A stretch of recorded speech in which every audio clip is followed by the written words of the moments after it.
Boa noite, pessoal. Boa noite. Mais uma vez aqui na Casa Girassol. Hoje vamos dar continuidade aos nossos estudos, né? Nossa evolução aí hoje com o Marcelo vai trazer para a gente o tema Sede Perfeitos, né?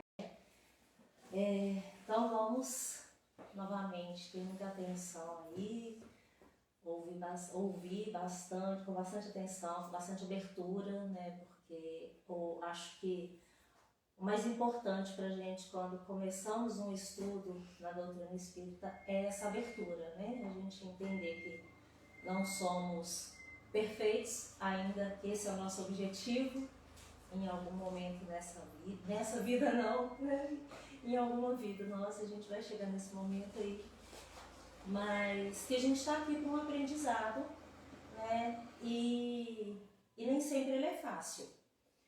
Então a gente precisa estar disponível para isso também, para receber essas palavras, para compreender e para discutir, conversar sobre os aprendizados que a gente recebe aqui. Então, a cada estudo a gente vem fazendo dessa forma, conversando, ouvindo o que o palestrante vem para nos dizer e conversando, trocando ideias, trocando informações, né? Então, é isso. Agradeço a presença de todos aqui. Tá muito lindo. Agradeço a presença de todos aí no Instagram também, de quem está assistindo ao vivo, de quem vai assistir depois, né, mais tarde um pouquinho. Queria falar também, inicialmente, que os estudos aqui que são transmitidos aqui ao vivo, eles estão indo lá para o YouTube também, tá? Então, lá no YouTube agora tem playlists separadas assim por ano. É só fazer uma busca lá também se tiver algum assunto específico que quiser procurar. Então a gente tem muito estudo lá no YouTube, está bem organizadinho lá, tá bom? Vamos iniciar então com a prece, né? Vamos fechar os olhos, quem se sentir à vontade para fechar. Vamos respirar fundo para acalmar a mente, elevar os pensamentos, trazer paz para o coração. Agradecer nesse momento pela oportunidade de estar aqui novamente, um aprendizado contínuo. Agradecer aos nossos mentores por abrirem as portas, abrirem o nosso coração, essa porta, né, de entrada, para que a gente esteja sempre em busca dessa melhoria, como ser humano, como espírito. Agradecer a companhia constante, a presença super importante, essencial dos mentores da Casa Girassol, que protegem essa casinha, que traz essa luz e essa paz, que com certeza cada um que está aqui dentro hoje está sentindo. Pedir que a espiritualidade amiga abençoe cada um que está aqui, cada um que está assistindo e cada um que nesse momento necessita de uma energia, de um pouquinho de luz, um pouquinho de amor. Que desse momento, agora, a gente possa emanar essa energia para todos que precisam. Aqueles que a gente conhece, aqueles que a gente tem em mente, todos. Gratidão. Obrigado, Pai. Assim seja. Assim seja. Marcelo.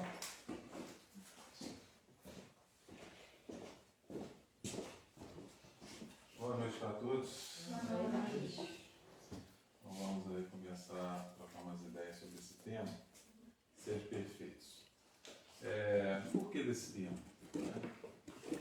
Nós encontramos no Evangelho de Mateus o registro de que Jesus, num determinado ensinamento, que nós vamos ler aqui, ele vai propor aos seus discípulos, né, essa ideia, aliás, a gente não pode nem chamar de proposição, a gente pode dizer que é uma ordem, porque pelo menos no está escrito da forma imperativa, né? Usando o verbo na forma imperativa. Sede perfeitos. Né? E o Allan Kardec, no Evangelho segundo o Espiritismo, ele inclusive selecionou esse texto e desenvolveu em todo um capítulo esse tema do sede perfeitos. Talvez você já tenha a oportunidade de ler lá esse capítulo do Evangelho segundo o Espiritismo, sede perfeitos. Então nós vamos começar nosso estudo indo lá na fonte, onde nós encontramos este ensinamento, ou essa imposição, não, essa ordem, né, de Jesus. Está no Evangelho de Mateus, no capítulo 5, dos versículos 44 a 48. Então, nós vamos começar lendo esse trecho que nós encontramos lá no Novo Testamento, né, no Evangelho de Mateus, para que a gente possa, então, desdobrando e desenvolvendo as ideias. Ok? Boa noite. Sentando aí. Tem um lugarzinho na frente aqui que foi reservado para você. Foi. Só esqueceu de pôr seu nome. Então vamos lá.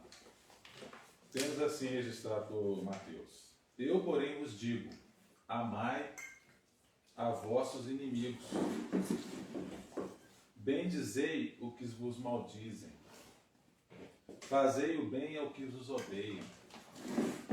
E orai pelos que vos maltratam e vos perseguem, para que sejais filhos do vosso Pai que está nos céus. Então veja bem, começou com essa colocação para nós, que nós devemos amar os nossos inimigos. Então já começa difícil, né? Porque faz que o seu sol se levante sobre os maus e bons, e a chuva desça sobre justos e injustos. Pois, se amardes os que vos amam, que galardão tereis? Não fazem os publicanos também o mesmo? E se saudardes unicamente os vossos irmãos, que fazeis demais? Não fazem os publicanos também assim? Sede vós perfeitos, como é perfeito o vosso Pai que está nos céus. Olha que interessante, né? Ele fecha esse ensinamento com a ideia de que nós devemos e temos que ser perfeitos, porque ele começa falando sobre o amor aos inimigos, e Jesus não se contentou com pouco nessa sua frase impositiva ou imperativa. Ele diz que nós devemos ser perfeitos como o Pai está nos céus. Ok? Todo mundo de acordo? Podemos ir para casa então? Mandou ser perfeito. Pronto, vamos embora. Só. Não é não? Vamos praticar, né? Como é que é isso? Simples assim. Simples assim. Então veja bem, né? Jesus começa falando sobre amar os inimigos, sobre bendizer os que nos maldizem. Olha que interessante. Quantos de nós faz isso? A pessoa está falando mal da gente, e a gente de cara já começa, não, a gente começa a falar bem dele, não é assim que a gente faz? Exatamente assim. Não é? Nós somos seres evoluídos. Fazei o bem aos que vos odeiam. Então, tem alguém que te odeia, tem alguém que te procura fazer mal, tem alguém que te persegue, que te, né, azucrina. Ele está mandando fazer o bem para ele. E manda orar pelos que vos maltratam e vos perseguem. E ele fala isso para quê? Ele diz aqui na frase, tem que fazer isso para quê? Para que sejais filhos do vosso Pai que está nos céus. Então, se a gente quer assumir a condição de filho de Deus, Jesus propõe que façamos isso. Amar os nossos inimigos, bendizer aqueles que falam mal da gente, fazer o bem para quem nos odeia, orar por quem nos maltrata, por quem nos persegue.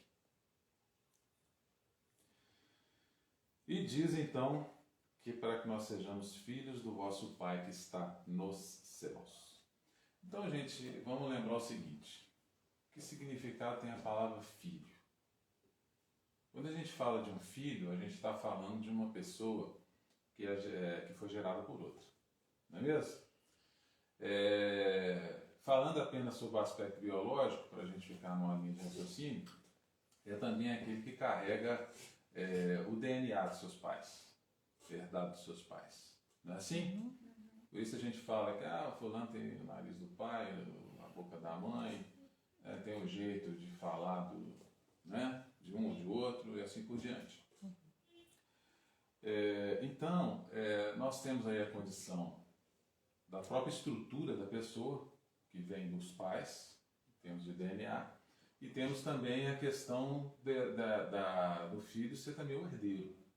Né? Quando os pais desencarnam, ele herda as coisas que o pai deixa.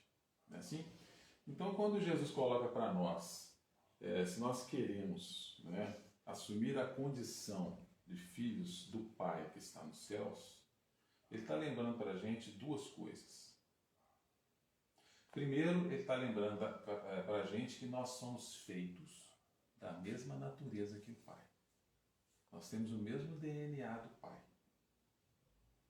Então, se a gente está se comportando e se assemelhando a uma coisa diferente daquilo que o Pai é, ou seja, aquilo que Deus é, então tem alguma coisa estranha, tem alguma coisa errada. Nós estamos caminhando por um caminho que não é da nossa verdadeira natureza. Então esse é o primeiro ponto que a gente tem que ficar bem claro dentro da gente. Qual é a nossa verdadeira natureza?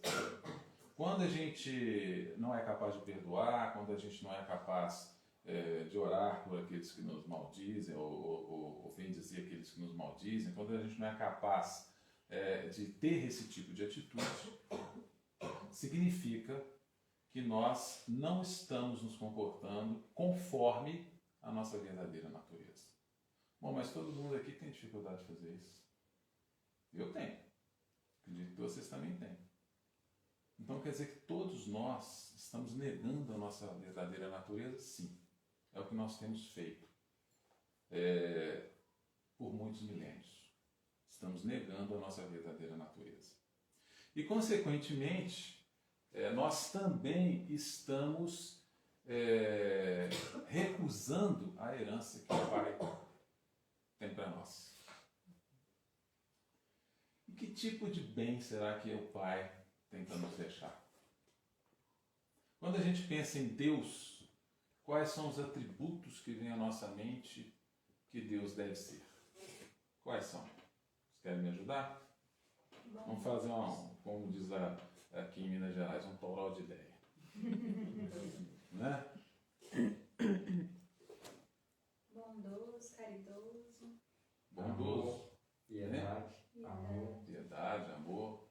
Harmonia. Harmonia. Sinceridade. Sinceridade. Empatia. Muito bem, empatia. Ótimo. Então a gente sabe, não sabe? A gente sabe como que Deus deve ser, né?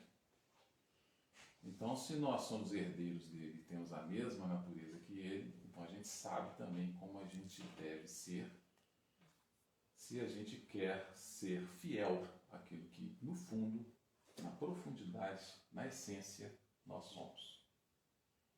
Então esse é o primeiro ponto importante, mas para a gente, vamos dizer assim, tomar consciência de que buscar isso, almejar isso, perseguir isso, é apenas uma coisa natural do nosso ser. Não é uma coisa excepcional, não é uma coisa especial, não é para a gente se tornar melhor que o outro. Não é. É como o próprio Evangelho fala para a gente aqui. Porque faz que o sol se levante sobre maus e bons e a chuva desça sobre justos e injustos. Deus não faz esse tipo de distinção. Quem é justo, quem é injusto. Quem é mau, quem é bom. Ele não faz. Ele distribui e coloca à disposição todas as suas benesses para todos indistintamente. não faz esse tipo de distinção. A distinção quem faz somos nós. Inclusive nós conosco mesmos. Ou seja, quando a gente age naquilo que a gente chama de mal, quando a gente age conforme aquilo que a gente chama de injusto, nós é que estamos nos segregando. Nós é que estamos nos apartando. Nós é que estamos nos afastando de Deus. E nós é que estamos fugindo do sol que Ele coloca à disposição e entrando dentro do buraco. Nós é que estamos fugindo da chuva que Ele dá como bênção, né, escondendo dentro do buraco. Nós é que fazemos isso, porque Ele não faz isso.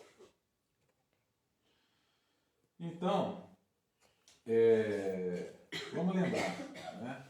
Quando Jesus fala que Ele se refere a Deus como Pai, inclusive isso é uma grande novidade. Quando Jesus, nos seus ensinamentos, Ele chama Deus de Pai, isso é realmente uma coisa muito nova na época em que Ele propôs isso. Vamos lembrar que Ele é um judeu. Ele foi nascido e criado no ambiente judaico, na religião judaica, né? Inclusive, o próprio Evangelho registra, né, que ali por volta dos 12 anos, inclusive, foi levado por seus pais lá no templo e começou a conversar lá com os doutores da lei no templo, e os doutores da lei ficaram maravilhados já com a sua sabedoria desde os 12 anos de idade, né? Estão mostrando que ele seguia os ritos, as coisas da religião judaica. E a religião judaica apresenta Deus, a gente encontra isso claramente no Velho Testamento, como um Senhor poderoso e como um Senhor rígido e como um Senhor, digamos assim, até inflexível, que não tolera o mínimo deslize. Tanto é que os judeus, né, eles surgem a partir de um chamado pacto, ou de uma chamada aliança, que Abrão fez com Deus, né? E a partir daquela aliança, toda a geração posterior de Abrão se comprometeu a seguir a Torá, a lei, né? Como fidelidade a essa aliança. Então, existia esse compromisso. Só que, quando Jesus coloca Deus como Pai, Ele traz uma relação diferente, uma visão diferente, uma perspectiva diferente de Deus. Porque Ele traz Deus na forma afetiva. Porque quando nós falamos de Pai, nós estamos falando de uma relação afetiva, concorda comigo? Sim. O pai ama seus filhos. E o pai procura fazer tudo de melhor para os seus filhos. Então existe uma relação de amor. E a gente vai ver, né, a gente sabe disso, todo mundo já estudou isso, né, em diversas ocasiões, em palestras, em livros, no próprio Evangelho. A gente sabe que o ensinamento central, que a ideia central que Jesus trouxe para a gente é o quê? A gente pode resumir em uma única palavra. Qual é essa palavra? Que resume todo o pensamento, toda a ideia, todo o ensinamento de Jesus. Uma palavra. Amor. Também todo mundo sabe, tá vendo? Então, quando ele apresenta Deus como Pai, está coerente com esse pensamento, porque, de fato, nós temos ali uma relação afetiva. E, além disso, né, o Pai é aquela figura do sustentador. Vamos pensar aí na situação do pai e seus filhos pequenos. Os filhos pequenos, sem o pai, naturalmente sem a mãe, né? Aí nós estamos falando do pai no sentido de pais, né? Porque, inclusive, do ponto de vista, entre aspas, de gênero, não pode nem falar isso, mas só para deixar mais claro, Deus não é homem nem mulher. Uhum. Né? A gente pode dizer que Deus é pai e mãe. Eu ia falar isso. Né? Deus é pai e mãe. Mas aí nós ficamos limitados às possibilidades expressivas das nossas línguas. Né? Então, quando falamos de pai, é nesse sentido. Tá? Então, além dessa relação afetiva, existe essa ideia de sustentador. O pai e a mãe são sustentadores dos seus filhos. Os filhos sem os pais não sobrevivem. Né? Eles dependem dos pais. Não é verdade? É a base. Então tudo isso está relacionado com esse ensinamento de hoje, né? Jesus lembrando, né, que Deus é nosso Criador, mas é também nosso sustentador. E se nós estamos vivos no universo, como seres psíquicos, seja vivos encarnados dentro de um corpo físico, como agora, ou seja vivos desencarnados fora desse corpo físico, como já fomos e como voltaremos a ser, né? Como seres psíquicos, seja numa condição ou noutra, nós só conseguimos existir no universo porque estamos debaixo dessa sustentação divina, desse campo, dessa mente divina que está em toda parte e que organiza e sustenta tudo. Né? E por que ele fala que é nos céus? Quando nós falamos de céu, qual que é a primeira ideia que vem na nossa cabeça? Quando a gente fala de céus. Primeira ideia que vem na cabeça. Qual é? Paraíso. Antes de paraíso, que aí nós já estamos olhar para cima e ver o céu ali em negócio cima. lá no alto, né? Onde estão as nuvens, onde estão as estrelas, não é isso? Onde está o sol, o céu, uma coisa no alto. Fora desse. Mais elevado, né? Fora dessa terra, num lugar mais elevado, mais alto, que a gente olha assim, parece uma coisa infinita, né? Então, simbolicamente falando, quando Jesus fala que está nos céus, inclusive ele fala sempre no plural. Não sei se vocês já perceberam isso. Ele fala sempre no plural, ele não fala o Pai Nosso que está no céu. Aí estaria falando mesmo do céu. Esse que a gente olha para cima. Mas ele não fala no céu, fala nos céus. E quando ele usa no plural, ele mostra para a gente que ele está falando de uma outra categoria de céu. Poderíamos até pensar no paraíso, como você falou, né? Mas também poderíamos perguntar onde é esse paraíso. Então a gente vai ver que ele está falando na realidade de uma condição que existe dentro de nós.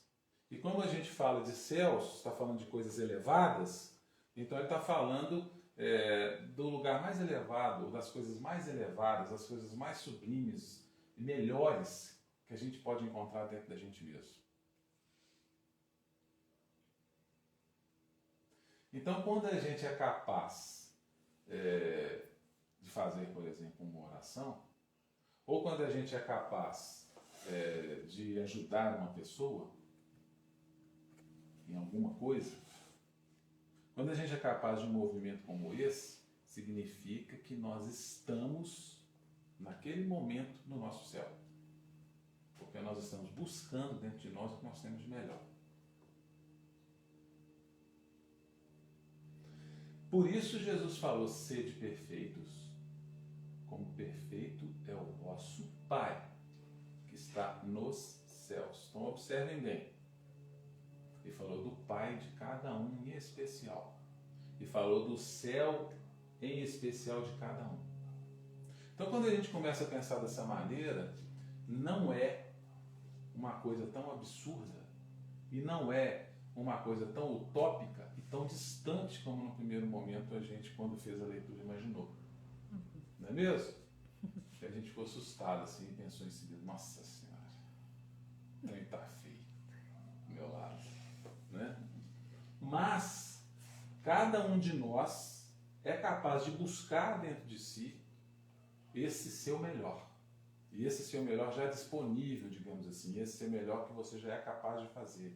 Esse seu melhor que, se você quiser se esforçar um pouquinho e se dispor, você é capaz de fazer. Então, quando a gente é capaz de fazer isso no seu melhor, na condição evolutiva que você está no momento, dentro do conjunto de possibilidades que você já adquiriu, que você já conquistou, que você já tem em realidade, não mais em potência, mas em realidade, nós então somos capazes de ser, entre aspas, perfeito.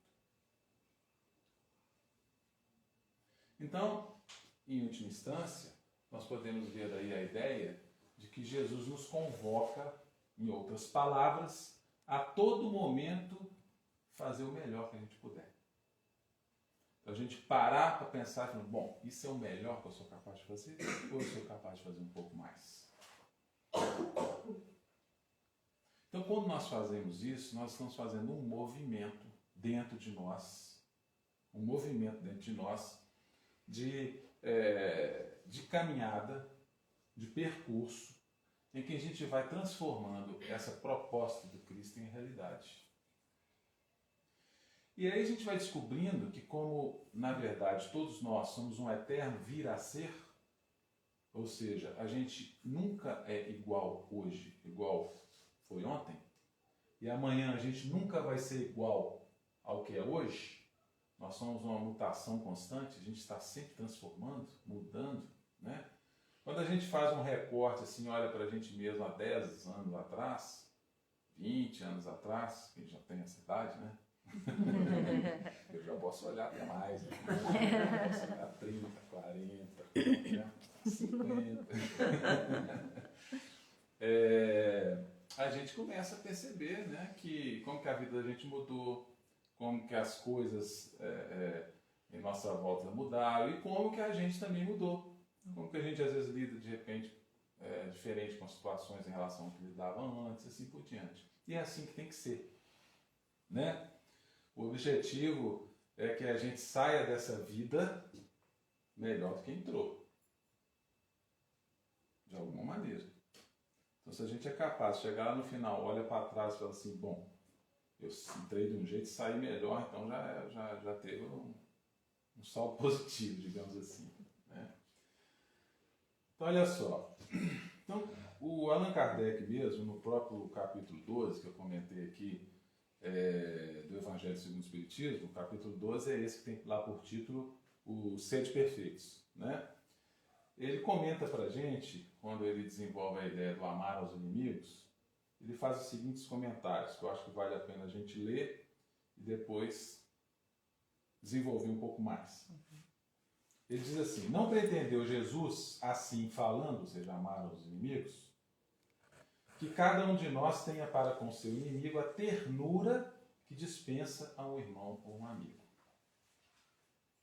Então, vocês veem que ele já vai trazendo para a nossa realidade, já vai relativizando para nós o concreto para perto de nós, não ficar aquela coisa utópica. Então, quando ele diz aqui a proposta de amar os inimigos, não é que seu coração vibre, né, por aquela pessoa, como vibra uma pessoa que você gosta, que você ama. Não tem jeito. Pelo menos no nosso nível, né? Amar os inimigos não é, portanto, que eles uma afeição que não está na natureza, visto que o contato de um inimigo nos faz bater o coração de um modo muito diverso do seu bater ao contato de um amigo.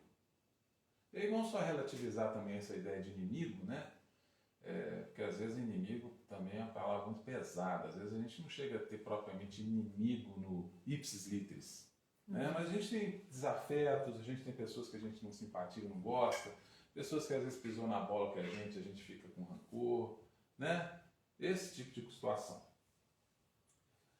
Amar os inimigos é não lhes guardar ódio. Então, a primeira colocação que Allan Kardec faz no desenvolvimento dessas ideias. Não lhe guardar ódio. Então, não guardar ódio é o quê? Não guardar rancor. Não guardar mágoa. E esse ensinamento é muito sábio e muito interessante. Por exemplo, eu lembro da minha avó, ela tinha sempre umas frases assim. Ela até chegou a publicar um livrinho com as frases dela. Uma delas era a seguinte: mágoa a gente tem dos outros, mas guarda com a gente. Então, na realidade, a mágoa é um veneno para si próprio. Então, quando existe a recomendação assim, ó, não guarda a mágoa, não está falando assim, seja bonzinho com outra pessoa, não. Assim, você não deixa de ser bobo e para de guardar veneno dentro de você mesmo. Isso vale para todo sentimento ruim, né? É pra gente. Envenena a gente mesmo. Você fica com rancor da pessoa, acha que a pessoa às vezes nem está sabendo, nem está percebendo, nem está sentindo nada. E o negócio está com você ali, te comendo, te corroendo, te prejudicando, te chateando. Então, a capacidade de enfrentar essa situação, olhar para ela e começar a trabalhar dentro da cabeça para ir limpando esses sentimentos, é vantagem para a gente. Para a gente.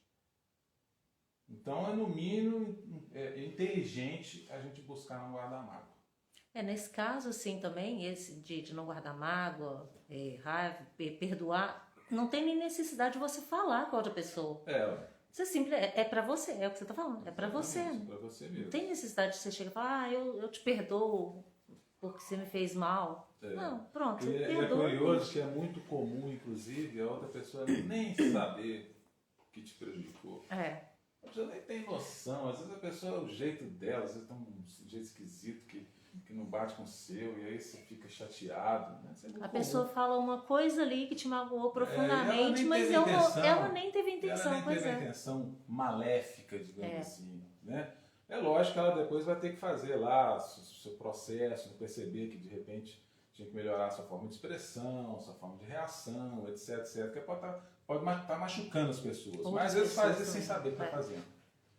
E aí você que fica guardando a mágoa, se você chegar para a pessoa, te perdoa do quê? Perdoa de quê? Né? Então o negócio é a gente com a gente mesmo. Então vamos lá. E aí ele continua. Amar os inimigos é não lhes guardar ódio nem rancor, nem desejo de vingança. Né?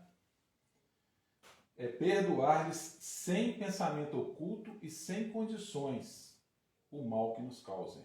É não opor nenhum obstáculo à reconciliação com eles. É desejar-lhes o bem e não o mal. Então isso é o que o Kardec coloca para nós.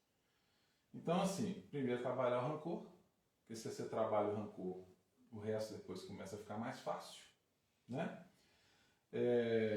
Saber perdoar, mesmo que seja em pensamento, mesmo que seja racionalmente, mesmo porque você aprendeu que é bom perdoar, mesmo que você acha que isso é certo, nem que seja da boca para fora, você começa assim. num movimento de falar, não, deve ter seus motivos, deve ter seu jeito, tal. Tem um trocinho errado lá dentro da gente ainda, mas a gente começa a mudar o rumo da coisa. Nem que seja no campo do pensamento, para depois chegar no campo do coração. E não opor nenhum obstáculo à reconciliação com eles, ou seja, se surgir uma situação em que vocês possam se reaproximar, vocês possam construir um outro tipo de relacionamento mais saudável, etc., você está aberto, está disposto e se propor isso. É engraçado que teve um estudo que a gente fez aqui que ele não foi transmitido porque o palestrante ele não se sentiu bem, né? E a gente fez uma roda de estudo aqui e a gente falou justamente dessa parte do perdoar, né? Mas que veio, eu perdoo, mas eu não quero encontrar mais com essa pessoa. E aí a gente falou disso, né? Aí é fácil, aí né? Perdoar com pensamentos ocultos e com condições. Né? Kardec coloca claro, conseguir fazer isso sem pensamentos ocultos, sem condições. E por fim, desejar-lhes o bem e não o mal. E por incrível que pareça, esse desejar-lhes o bem e não o mal pode ser uma chave, uma ferramenta importante para a gente conseguir, às vezes, até o anterior, que é o perdão verdadeiro. Vou dar um exemplo.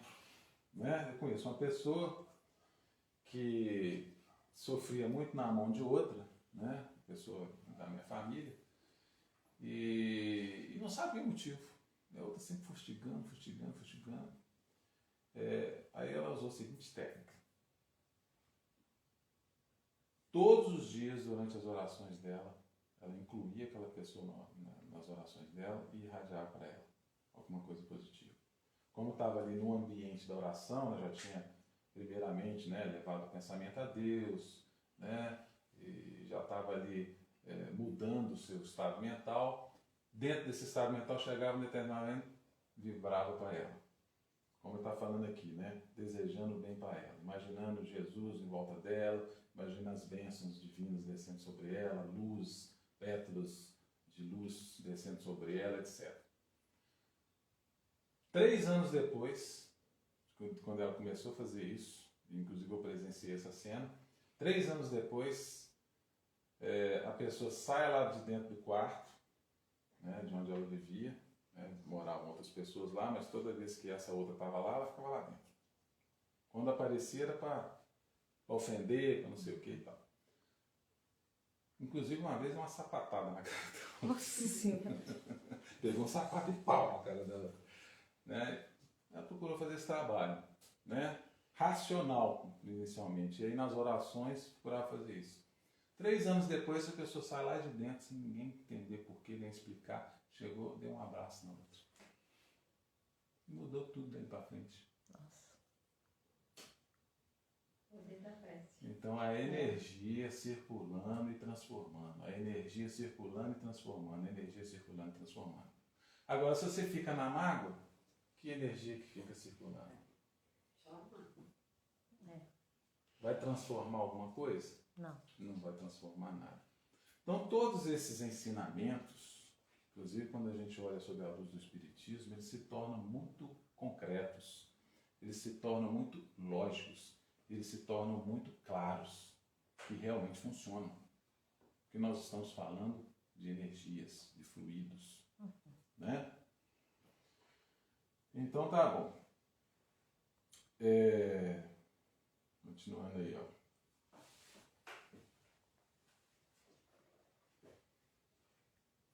Então, aí na sequência, né, quando ele fala assim, ser perfeito, então caberia a gente perguntar. Nós já até adiantamos algumas coisas aqui.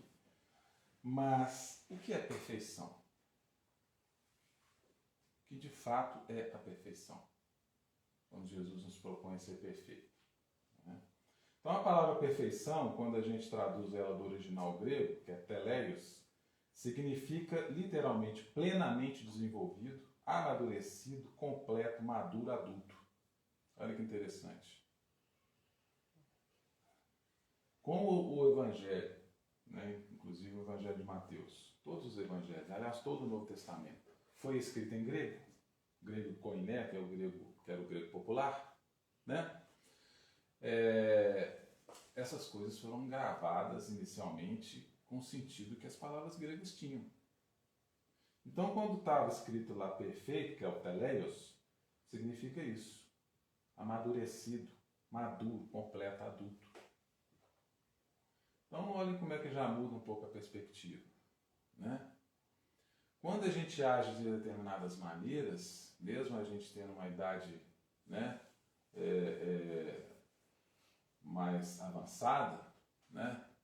Por exemplo, amanhã estarei fazendo 58 anos. Olha. Né? Dia de São João, por isso que eu chamo Marcelo Antônio. Já comecei do contra. Entendeu? Antônio é do contra, né? Então, mesmo quando a gente tem uma idade avançada, não significa necessariamente que a gente é maduro, né? Quantas coisas infantis a gente faz? Quantas reações infantis a gente tem, né, perante as situações? Então, quando a gente fala em perfeição aqui, dentro dessa proposta de Jesus, ele está falando para a gente, está propondo para a gente ser a pessoa mais amadurecida, a pessoa mais madura, mais capaz de enfrentar as situações com tranquilidade, serenidade, sabedoria. Né? E são coisas que, né, a própria vida vai nos dando a oportunidade de ir aprendendo. A vida é terapêutica e a vida é um ensinamento permanente. Então a gente vai com as situações tendo a oportunidade de aprender isso. Então, assim, a ideia grega da perfeição é uma ideia funcional, digamos assim. É uma coisa perfeita quando realizada plenamente. Quando se realiza plenamente o propósito para o qual ela foi feita. Não fala que é perfeito. É uma coisa que é realizada plenamente, uma coisa amadurecida, uma coisa inteira. Né? Então, é como nós comentamos lá no início. Essa proposta de perfeição, ela fala para a gente, ou propõe para a gente, para que a gente possa fazer as coisas da melhor maneira que a gente puder. Da maneira mais completa que a gente puder. Da maneira mais madura que a gente puder. Né? Então, cada um vai buscar dentro de si esse seu melhor. O meu melhor não é necessariamente o melhor dela. E nem o melhor dela ou dele. Cada um de nós vai buscar o seu melhor. Então, nesse sentido, não tem termo de comparação. A gente não tem que colocar... E aí não cabe também julgamentos, né, de uma pessoa para outra. né? É muito comum, às vezes, né? Inclusive quando a gente adquire conhecimento do Evangelho, do Espiritismo, e começa a adquirir algumas ideias morais, alguns princípios éticos, né? E a gente começa a acreditar naquilo, e pior ainda, começa a acreditar que a gente já está fazendo aquilo, né? Inteiramente, plenamente, perfeitamente, como está dizendo aqui, e começa a olhar para os outros e apontar o dedo. Aí a gente escorrega no julgamento. E vê que é tudo ao contrário do que pensou que era. Né? Começa, não, porque não pode ser desse jeito. Nossa, que absurdo. Né? Então, toda vez que a gente comenta coisas dessa maneira, significa que nós estamos escapulindo dessa condição que Jesus propôs para a gente. Porque cada um é cada um. Cada um vai buscar o seu melhor. E cada um está no estágio evolutivo, e não no sentido assim de um mais evoluído do que o outro, mas tem determinadas habilidades já desenvolvidas, mais desenvolvidas que o outro, mas esse outro tem habilidades mais do que eu. As pessoas são diferentes, né? E cada um de nós também tem demandas a serem trabalhadas, a serem melhoradas, aprimoradas e focadas como objeto de atenção especial, diferente do outro. Cada um vai ter que fazer o seu próprio trabalho. E aí a gente vai perceber, inclusive dentro dessa proposta que é colocada desde o começo, né, que Jesus coloca para a gente ser perfeito como perfeito é o vosso Pai que está nos céus. Então, o Pai de cada um, presente em cada um, porque a gente sabe que Deus, ele tem uma condição transcendente e uma condição imanente. O que significa isso? Transcendente e imanente. Você sabe? Transcendente é aquilo que cobre tudo, cerca tudo. Então, quando a gente imagina o mundo, o universo, as pessoas, é como se Deus cercasse tudo, igual o oceano cerca os peixes do mar, os seres do mar, os polvos, as algas, etc. As rochas, tudo.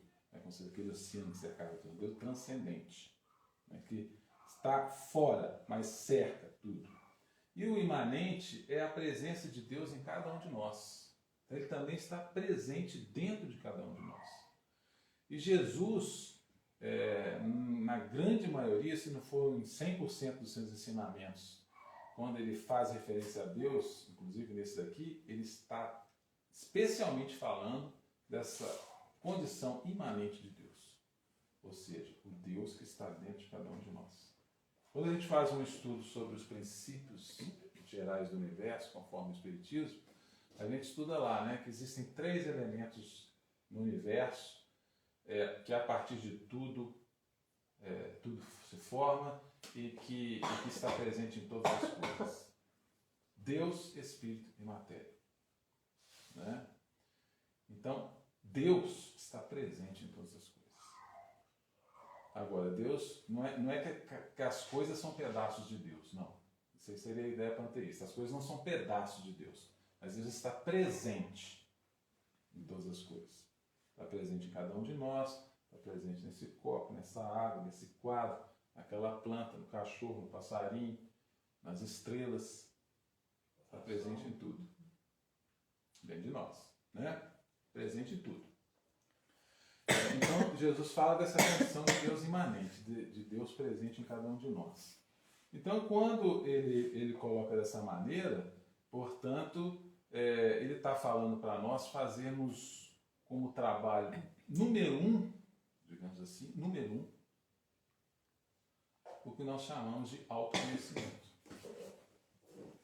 A gente ser capaz de olhar para dentro da gente mesmo. Em vez de a gente ficar olhando o outro, observando o outro, né, como nós comentamos aqui, analisando e julgando as outras pessoas, mas ser capaz de olhar para dentro de si mesmo. Começar a observar como é que reage a determinadas situações, como é que reage perante determinadas maneiras de falar de determinadas pessoas, como é que reage perante um determinado problema que acontece na sua vida, como que você se comporta perante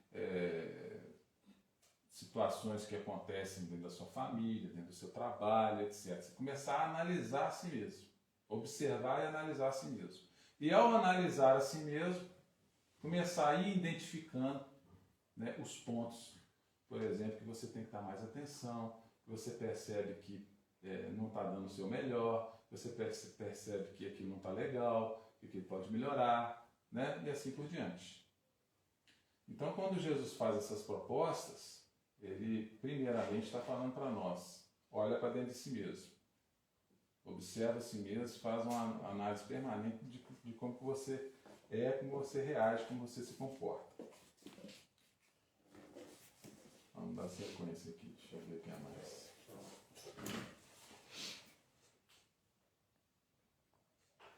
Aí no Evangelho segundo o Espiritismo, meio que fechando o capítulo, né, que nós temos lá, o capítulo 12, o Allan Kardec tem um texto lá que chama Caracteres do Homem de Bem. Você já leu esse texto?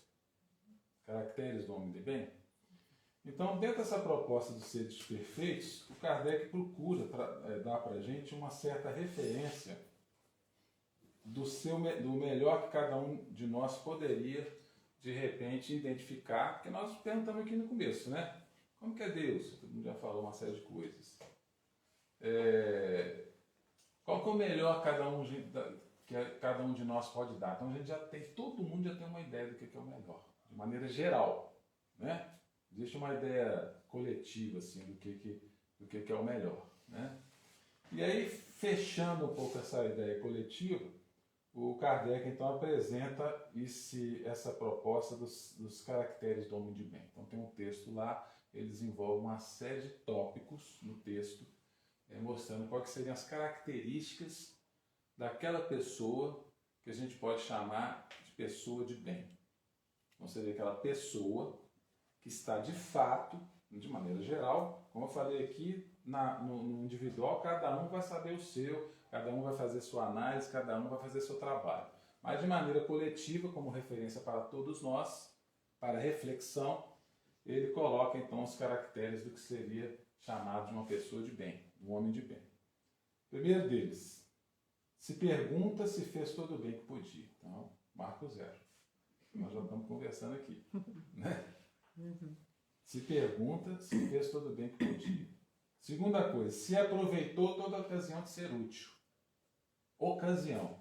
Interessante esse termo, porque aqui não está falando para a gente se acordar de manhã aqui, peraí, vou caçar uma caridade para eu fazer. Né?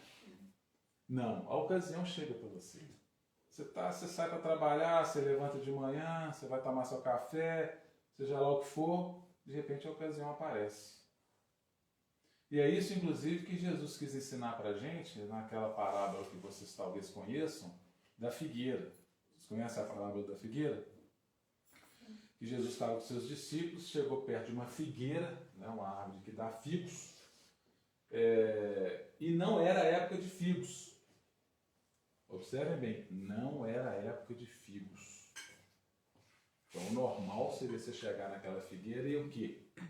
Não encontrar figos, concorda? Uhum. No entanto, Jesus chega lá e quer figo. Vocês já viram essa parábola da figueira? Jesus quer o figo. Não encontra figo.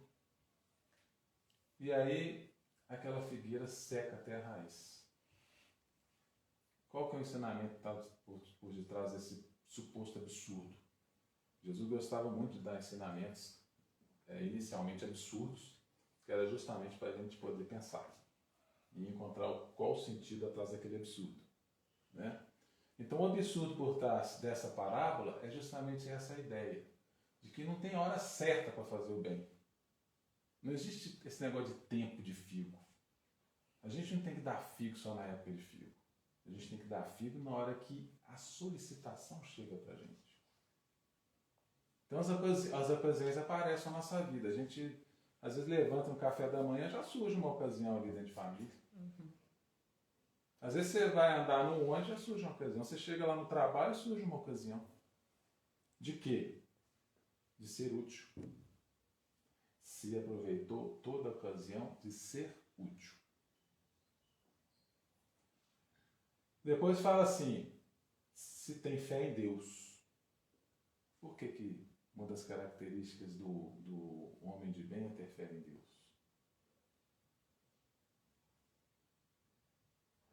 Por quê?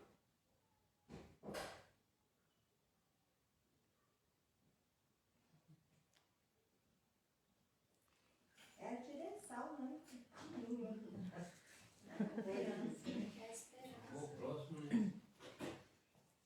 Tudo isso que vocês falaram está certo e eu acrescento o seguinte, tá? Que quando você diz que tem fé em Deus, é que você não tá se colocando como superior lá na frente de tudo. Você atribui tudo a Ele. E você busca nele todo o recurso. Então é uma lição de humildade.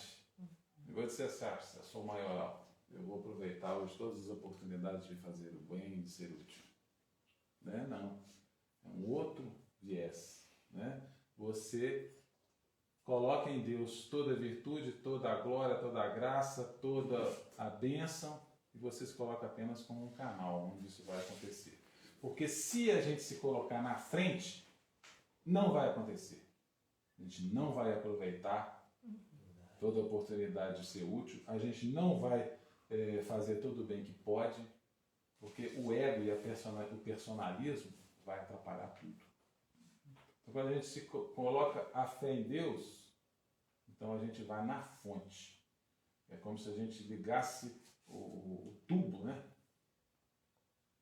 Lá em Deus. E através desse tubo vai fluir. É como se, por exemplo, né, igual você falou, as oportunidades aparecem. Então, assim, se coloca à disposição, porque você tem fé de que as oportunidades vão aparecer e as oportunidades aparecem porque você está disponível e aí Deus coloca ali no caminho. Então, exatamente. Se você não tem fé, se você não acredita que você vai ser utilizado como um instrumento de Deus, né? As coisas vão acontecer. De repente você não vai nem enxergar, né? Nesse não vai enxergar. enxergar. Ainda tem esse outro viés também, quer dizer, de repente você não vai nem perceber.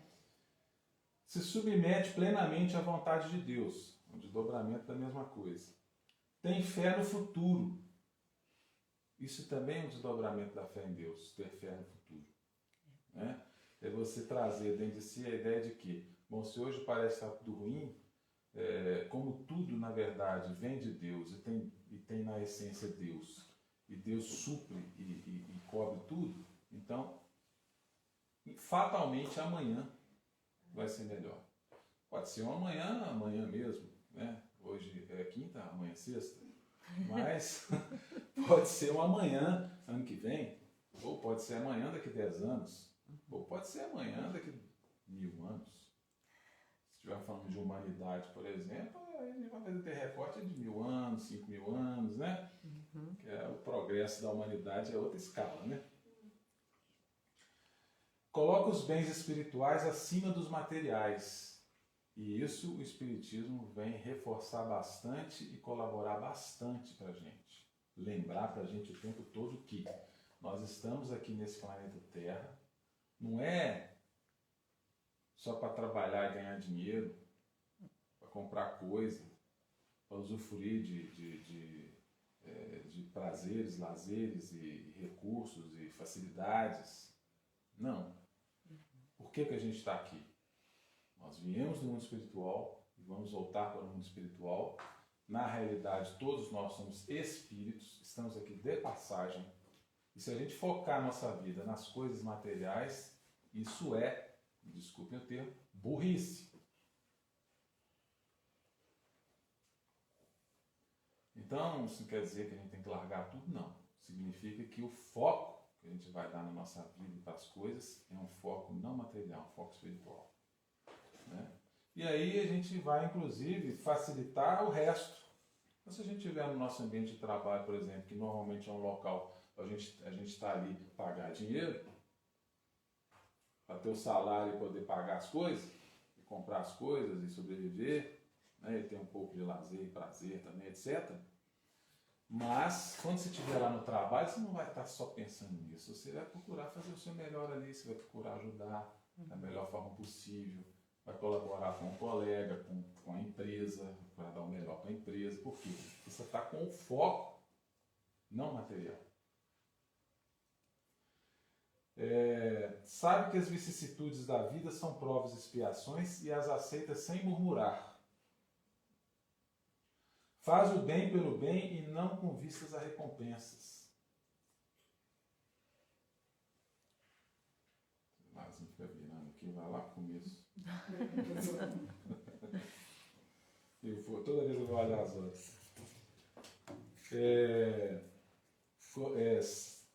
Faz o bem pelo bem e não com vistas a recompensas. Então isso aqui é muito interessante, porque mesmo nós espíritas, às vezes, sem perceber, às vezes podemos agir dessa maneira. Não, eu vou fazer esse bem aqui porque amanhã, né? Eu desencarnando, de repente eu vou para um lugar melhor, né? Ou quem sabe eu fazendo isso daqui, quem sabe afasta de mim umas doenças, uns treinos na minha vida, né? Uns treinos ruins na minha vida, né? A gente tem ainda esses pensamentos de troca. Mas na realidade, quando a gente está inteiro nessa proposta do Cristo, quando a gente está inteiro, quando a gente realmente adere à proposta de Cristo, quando a gente entrega o nosso coração a Jesus, como se diz, né? Então a gente faz o bem porque gosta, porque acha bacana, porque é gostoso fazer o bem. Não pensando em recompensa, né? Retribui o mal com o bem, nós já desenvolvemos bem, toma a defesa do fraco, sacrifica sempre seu interesse à justiça. Olha que interessante isso aqui também, porque mostra pra gente justamente essa ideia de você sair do seu ego, né? Não se colocar no centro das coisas, né? Tem satisfação em derramar benefícios, como nós comentamos. Seu primeiro movimento é sempre pensar nos outros primeiro. É bom, humano e benevolente com todos, sem distinção de raças e crenças. Respeita as convicções sinceras dos outros. Não tem ódio, rancor ou desejo de vingança. Isso aqui é interessante porque, por exemplo, quando fala em respeito às convicções sinceras dos outros, isso aqui mostra pra gente que o homem de bem não é um moralista. O moralista é aquele que estabelece regras que acha que todo mundo tem que seguir. E se o outro não segue, cai naquela situação que nós comentamos. Fica lá, olha que absurdo. Né? Não pode agir desse jeito, você tem que agir dessa outra forma. Né? Então o homem de bem não é moralista. É indulgente com as faltas alheias, perdoa e esquece as ofensas e só lembra dos benefícios, não busca defeitos, mas enfatiza as qualidades. Isso aqui também é um aspecto que a gente pode treinar no nosso dia a dia, né? Eu lembro até uma mensagem que eu li muitos anos atrás, um livrinho do Emmanuel. Deixa eu ver essa aguinha aqui. Um livrinho até simples, de mensagens curtas, chama Pronto Socorro. Eu nunca mais esqueci dessa frase. Por quê? Porque é muito comum entre nós, inclusive comigo, a gente de repente observar o defeito das pessoas. Né? Isso é um vício generalizado. Né? E a gente inclusive entra nessa até por carona, por indução. Você vai, você faz também. Não é mesmo? E lá ele dá a seguinte frase: toda vez que você observar um defeito em outra pessoa, em seguida você presta atenção nela e vai procurar encontrar 5 qualidades. Então, para cada um defeito, 5 qualidades. Um defeito, 5 qualidades. Então, é um exercício mental que a gente vai fazendo de mudar a perspectiva e a maneira de a gente enxergar as coisas. E aí, quando a gente começa a fazer isso, é interessante. Que dificuldade que a gente tem de achar as qualidades nos outros. E aí a gente vai observando que realmente a gente é muito egocentrado. Né? Quer que todo mundo veja suas qualidades e se acha muito maravilhoso, muitas vezes. E às vezes tem uma dificuldade enorme de achar 5 qualidades para outra pessoa. Será que é assim mesmo? Será que eu sou tão bom assim, os outros são tão porcaria? Não é mesmo? Então é um exercício interessante. Como a gente tem esse vício, se a gente tiver com atenção plena, focado, observando e se propondo a isso que nós estamos comentando aqui, a gente vai sacar na hora que a gente deu a escorregada na banana. Peraí, deixa eu ver se tem qualidade naquela pessoa. Até os nossos defeitos também. Eu lembro que tem uma oração que eu faço no livro do Evangelho, que a gente tem que falar os nossos defeitos. Primeira vez que eu vou fazer essa oração, custei a descobrir meus defeitos. Nossa, mas eu tive que pensar muito. É muito difícil. Isso é o mais comum. É lógico que às vezes tem muitas pessoas que estão mais do lado depressivo e tal, e não se valorizam em nada, acho que só tem defeito também, aí já é o outro extremo também, né? Mas a maioria de nós tem esse comportamento, né? Estuda as próprias imperfeições e busca combatê-las sem cessar. Olha que interessante, né? Ele vinha falando até aqui, parecendo que então o homem de bem, que são os caracteres do homem de bem, segundo Allan Kardec, não tem defeito nenhum, né? Mas aqui ele deixa claro, não busca, estuda as próprias imperfeições e busca combatê-las sem cessar. E pratica caridade consigo mesmo. Exatamente. Isso é caridade consigo mesmo, né? Não se vangloria, mas ressalta as vantagens dos outros. Isso também é um sinal de madureza, de amadurecimento, de comportamento adulto, né? Quem fica o tempo todo querendo se sobressair, se colocar, né, ressaltar suas qualidades em relação aos outros, isso é sinal de imaturidade, de fraqueza interior, né? Tem alguma Vaidade, coisa lá. né? Hein? Vaidade, uma vaidade excessiva. A vaidade tem isso por detrás, essa fraqueza, essa fragilidade interior, essa necessidade de mostrar, demonstra uma fragilidade real que existe lá dentro, né? Então, quando você é capaz, né, não tem que ficar se mostrando, mas se é capaz de mostrar a qualidade do outro, isso é sinal de amadurecimento. Então, aqui, ó, na sequência, não se envaidece. Usa, mas não abusa dos bens. Sabe que são empréstimos e que deve prestar contas. Se tem posto de mando, trata os subordinados com bondade e benevolência, considerando-os como iguais. Se é subordinado, compreende e busca cumprir bem os seus deveres da melhor forma. E aí ele termina assim, esta lista, o próprio Kardec fala, esta lista não apresenta todas as qualidades que caracterizam o homem de bem. Seria só uma ideia inicial, né? Já está na hora já, né? Então vamos ficar assim, com essa reflexão.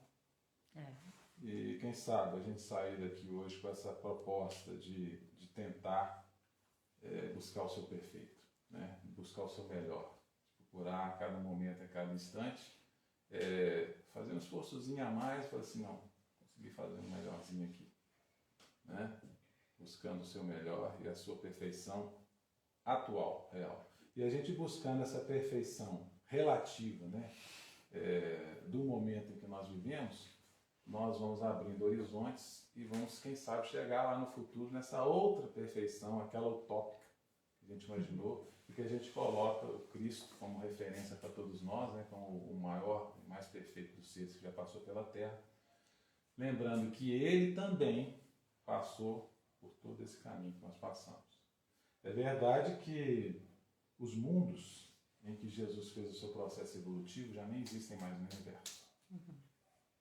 Porque há 4,5 bilhões de anos atrás, 4,5 bilhões de anos atrás, quando o planeta Terra foi formado, ele já era um espírito puro, ele já era um espírito perfeito, que inclusive foi capaz de engendrar, moldar esse planeta. Ele é o co-criador do nosso planeta. Então os mundos que ele fez o seu processo evolutivo já não existem mais. Talvez possam existir até numa observação do telescópio, já que as luzes que a gente vê lá no céu são todas do passado, né? Quando uma estrela está, por exemplo, a 10 mil anos de distância, significa que ela é uma imagem que nós estamos vendo de 10 mil anos atrás. Bom, mas é isso aí. Muito obrigado por vocês terem a paciência de me escutar. A gente que agradece. Pode fazer a prece pra gente, Márcio? Posso. Pra encerrar?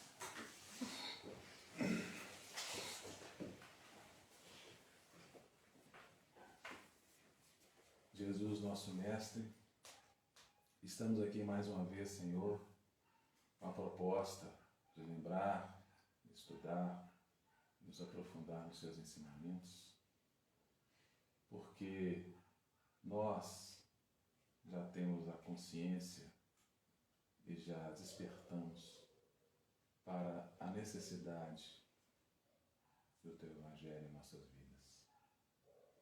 E assim, Jesus, nós te pedimos, fortaleça-nos, inspira-nos, para que possamos realizar esse trabalho no nosso dia a dia. Que os amigos espirituais estejam com todos nós aqui e agradecidos estamos a eles também por todo o benefício que nos proporcionam, pois trabalham em seu nome. Que assim seja. Assim seja.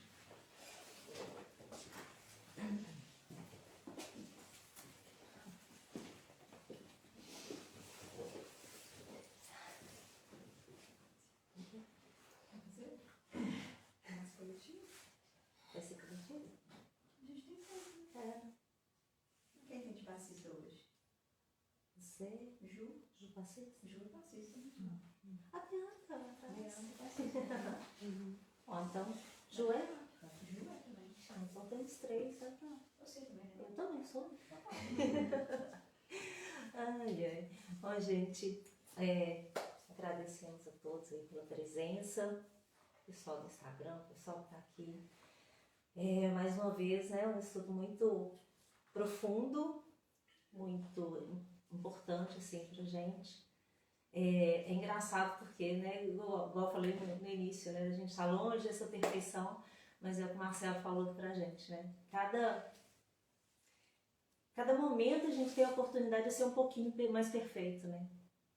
E é também aquilo que eu falei no início, a gente estando aqui e acompanhando os estudos, a gente aprende cada dia mais e é essencial, é muito importante e é muito positivo, é muito bom. Damos recadinhos aqui então, né? Casa Girassol, toda segunda-feira a gente tem um grupo de estudos que acontece pelo Skype. Gente, desculpa, eu sempre esqueço o nome do aplicativo, é pelo Skype, tá? Quem quiser participar, é só entrar em contato com a gente pelo Instagram, ou pelo Facebook, ou pelo WhatsApp. A gente inclui no grupo lá para participar. Por enquanto, realmente só está acontecendo online, né? E vamos manter assim por um tempo. Às terças-feiras a gente tem uma mentalização, então para quem está necessitando de receber fluidos aí, receber energia, receber ações, mesmas formas de contato com a gente, tá? Pode enviar nome de outras pessoas que vocês saibam que estão precisando também, pessoal que está hospitalizado, quem está precisando simplesmente, né, falando, eu não estou bem, pode enviar para a gente tem uma orientação básica, né, de como seguir essa mentalização, porque é um tratamento, é só entrar em contato com a gente. Quinta-feira estamos aqui e agora a gente vai voltar com o atendimento fraterno presencial. Então, é necessário agendamento, tá? Quem precisar do atendimento fraterno, pessoal aí, pessoal que tá aqui, se souberem de alguém que está precisando do atendimento fraterno, entre em contato com a gente, nós vamos agendar. Pode vir numa quinta-feira, falar, estou precisando do atendimento fraterno, a gente já faz o agendamento aqui e já encaminha. Pode entrar em contato no Instagram, Facebook ou WhatsApp, a gente já faz o agendamento e encaminha também. Por que é importante o agendamento? Porque nós estamos voltando com o trabalho agora, né? Então, nós precisamos comunicar ao pessoal que está disponível para que esteja tudo alinhado, tá? Então, mas já está acessível aí para todo mundo, tá bom? Bom, é isso, né? Esses são os recadinhos. Agradeço de novo a presença de todo mundo. Nós vamos agora para o momento do passe. Então, pessoal do Instagram, obrigada e boa semana para todos aí. E o pessoal aqui, a gente vai se organizar.